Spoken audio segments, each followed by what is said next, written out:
I want to assure everyone that I do not have a stack of these interlocal agreements sitting on my desk and refusing to sign them, as it has been suggested by some.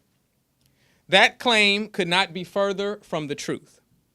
And unfortunately, it has been a ploy by some to gain political points.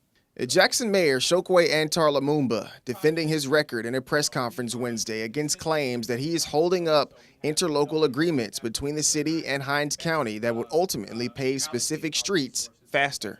As people would have it, or to suggest it, it would give the impression that simply they raise their hands and say we want an interlocal agreement, and then it's sent directly to my office and I make the decision like I'm the king and decide whether I want to go with them or not. There's nothing further from the truth.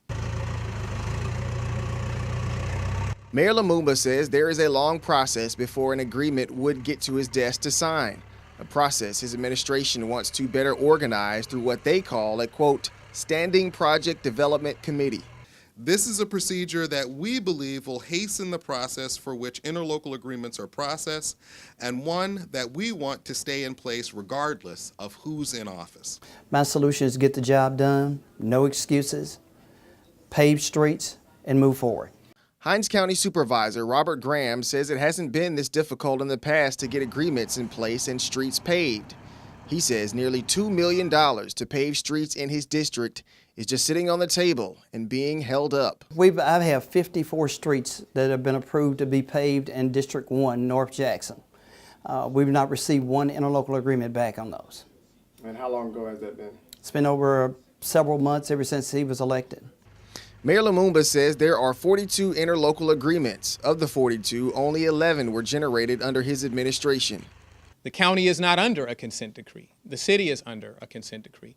And so we have to make certain that in the process of fixing our roads, we don't place the citizens in a worse condition than they are presently.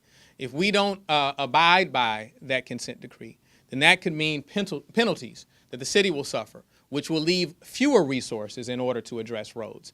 Mayor Lumumba admits disorganization in the past, but hopes the new Spearhead Committee will help usher in a better and more smooth process to hopefully lead to smoother roads.